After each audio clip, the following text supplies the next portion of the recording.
بسم الله الرحمن الرحيم. السلام علیکم ورحمۃ اللہ وبرکاتہ۔ الحمد للہ وکفا وسلام علی عبادہ الذین اصطفی اما بعد۔ حاضرین و ناظرین، یہ درس نمبر 1948 ہے اور آج سورہ محمد کی تلاوت و تفسیر کا آغاز کیا جا رہا ہے، اور آیت نمبر 1 تا 3 کی تلاوت اور تشریح کی جائے گی۔ اعوذ باللہ من الشیطان الرجیم، بسم اللہ الرحمن الرحیم۔ الذين كفروا وصدوا عن سبيل الله أضل أعمالهم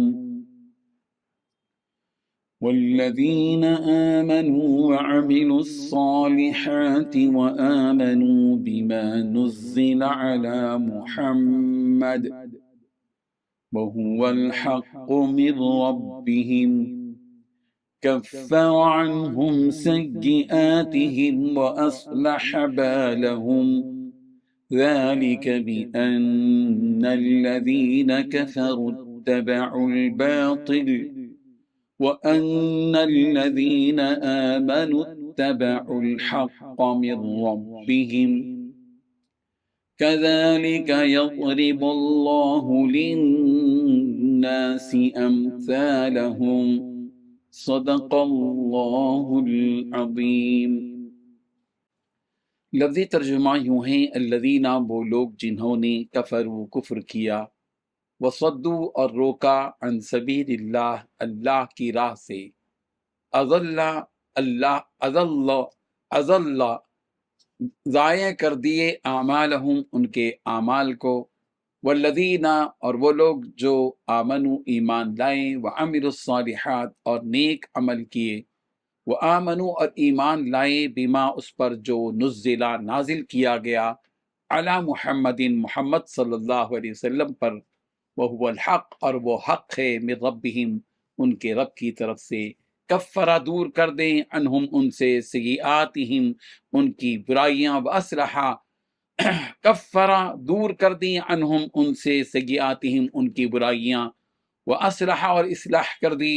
بالہم، ان کے حال کی، ذالک، یہ، بأنہ، اس لیے کہ بے شک، الذین، وہ لوگ جنہوں نے کفروا، کفر کیا، اتبعوا، انہوں نے پیروی کی، الباطل، باطل کی، وان الذین، اور بے شک وہ لوگ جو آمنوا، ایمان لائے، اتبعوا، انہوں نے پیروی کی، الحق، حق کی، من ربہم، اپنے رب کی طرف سے، کذالک، اسی طرح، یضرب، بیان کرتا ہے اللہ للناس، لوگوں کے لیے، امثالہم، ان کی مثالیں۔ ترجمہ یوں ہے، جن لوگوں نے کفر اختیار کر لیا ہے اور دوسروں کو اللہ کے راستے سے روکا ہے، اللہ نے ان کے اعمال اکارت کر دیے ہیں،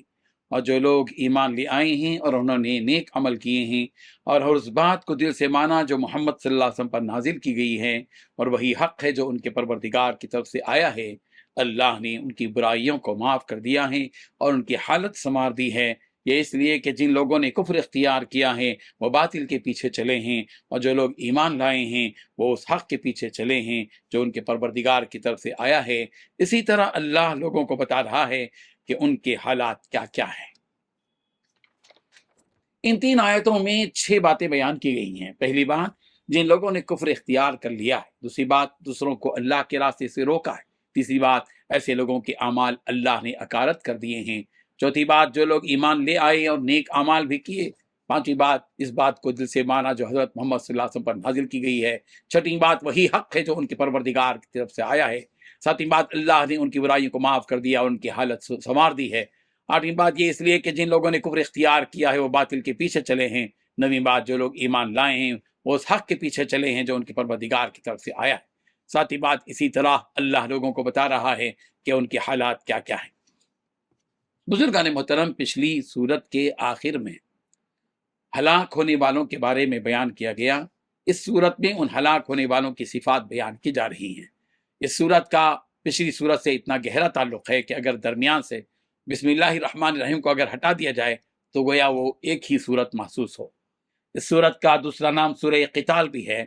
یعنی سورہ محمد کا دوسرا نام سورہ قتال بھی ہے، اس لیے کہ اس میں اللہ تعالیٰ نے کافروں سے قتال و جہاد کا حکم دیا ہے۔ اسی مناسبت سے اس سورت کو سورہ قتال بھی کہا جاتا ہے۔ الغرض، اللہ تعالیٰ یہاں بھی ہلاک ہونے والوں کی صفات بیان کرتے ہوئے کہہ رہے ہیں کہ ہلاک ہونے والے وہ لوگ بھی ہیں جنہوں نے کفر اپنایا، اور کفر اپنانے کے ساتھ ساتھ ان لوگوں نے دوسروں کو بھی سیدھا راستہ اپنانے سے روکا۔ تو ایسے لوگوں نے جو بھی اچھے کام کیے ہوں گے، جیسے صلہ رحمی، قیدیوں کو چھڑانا، مہمانوں کی ضیافت کرنا اور خانہ کعبہ کی تعمیر وغیرہ، ان سارے اچھے کاموں کا کافروں کو آخرت میں کوئی ثواب اجر نہیں دیا جائے گا۔ جیسا کہ سورہ احقاف کی آیت نمبر 20 میں کہا گیا، اذهبتم طیباتکم فی حیاتکم الدنیا واستمتعتم بها، تم نے اپنے حصے کی اچھی چیزیں اپنی دنیاوی زندگی ہی میں ختم کر ڈالیں، ان سے خوب مزہ لیا۔ جو کچھ انہوں نے اچھے کام کیے تھے ان سب کا بدلہ اللہ تعالیٰ انہیں دنیا ہی میں دے کر اسے ختم کر دیا اللہ تعالیٰ نے۔ اور سورہ فرقان کی آیت نمبر 23 میں فرمایا، وَقَدِمْنَا إِلَىٰ مَا عَمِلُوا مِنْ عَمَلٍ فَجَعَلْنَاهُ هَبَاءً مَنْثُورًا، جب ہم ان کے اعمال کا فیصلہ کرنے پر آئیں گے جو انہوں نے دنیا میں کیے ہیں تو ہم اسے فضا میں بکھرے ہوئے گرد و غبار کی طرح بنا دیں گے۔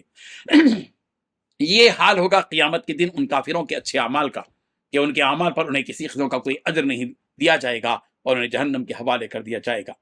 حضرت ابن عباس رضی اللہ عنہما حضرت مجاہد رحمہ اللہ سے نے کہا، اس آیت سے مراد مکے والے ہیں جو توحید کا انکار کرتے تھے۔ اور ایک قول حضرت ابن عباس رضی اللہ عنہما کا یہ بھی ہے کہ یہ آیت بدر میں کھانا کھلانے والوں کے بارے میں نازل ہوئی، اور وہ 12 لوگ تھے، ابو جہل، حارث بن ہشام، ربیعہ کے دونوں بیٹے عتبہ اور شیبہ، اور خلف کے دونوں بیٹے ابی اور امیہ، حجاج کے دونوں بیٹے منبہ اور نبی، ابو البختری بن ہشام، زما بن اسود، حکیم بن حزام، حارث بن عامر بن نوفل۔ ایمان والوں کو عطا کیے جانے والے بدلے کو بیان کرتے ہوئے اللہ تبارک و تعالیٰ آگے فرما رہے ہیں کہ جو لوگ اللہ اور اس کے رسول پر ایمان لے آئے اور اللہ کے بتائے ہوئے طریقے پر چلے، منع کی ہوئی چیزوں سے اپنے آپ کو روکا اور بتلائے ہوئے اعمال سے اپنے آپ کو جوڑا، اور اس کتاب پر بھی ایمان لے آئے جو اللہ تبارک و تعالیٰ نے اپنے نبی محمد عربی صلی اللہ علیہ وسلم پر نازل فرمائی، اور اس قرآن کے بارے میں کہا کہ یہ حق کتاب ہے جو ہمارے رب کی جانب سے نازل کی گئی ہے، اس میں ذرا برابر بھی کوئی شک و شبہ کی گنجائش نہیں ہے، ہم اسے بالکل برحق کتاب مانتے ہیں۔ ایسے لوگوں کو اللہ تعالیٰ قیامت کے دن اپنی رحمت سے معاف کر دے گا اور ان کے ایمان کی بدولت ان کی حالت کو دنیا اور آخرت میں سنوار دے گا کہ دنیا میں انہیں برائیوں سے بچنے کی توفیق عطا کرے گا اور نیک اعمال کی ہدایت دے گا، اور آخرت میں انہیں جنت کی نعمتوں سے نوازے گا۔ حضرت ابن عباس رضی اللہ عنہما نے فرمایا کہ اس آیت سے مراد مدینے کے انصار ہیں، اور یہ بھی کہا گیا کہ کافروں اور ایمان والوں سے متعلق عام ہیں کہ اس سے ہر وہ فرد مراد ہے جس نے وہ اعمال کیے۔ ایمان والوں اور کافروں کے ساتھ قیامت کے دن جو معاملہ کیا جائے گا اس کی وجہ بیان کرتے ہوئے اللہ تعالیٰ نے فرمایا کہ یہ جو بدلہ دیا جائے گا وہ اس لیے کہ جن لوگوں نے کفر اختیار کیا ہے وہ باطل کے پیچھے چلے ہیں، اور جو کوئی باطل کی اتباع کرتا ہے وہ دوزخ کے گڑھے میں جا پڑتا ہے، اور جو لوگ ایمان لائے اور اس حق کے پیچھے چلے جو ان کے پروردگار کی طرف سے آیا ہے تو وہ جنت کے باغات میں آرام سے رہ رہے ہوں گے۔ یہ سب باتیں اللہ تعالیٰ انسانوں اور جنات کو بتلا رہے ہیں۔ اب اختیار تمہارے ہاتھ میں ہے، جو راستہ تم اختیار کرنا چاہو تو کر لو، تم پر کسی قسم کی کوئی زور و زبردستی نہیں ہے، مگر ملے گا وہی جو تم نے کیا۔ اللہ تبارک و تعالی ہم سب کو ان آیات کو سمجھنے کی توفیق عطا فرمائے۔ آمین۔ وآخر دعوانا الحمدللہ رب العالمین۔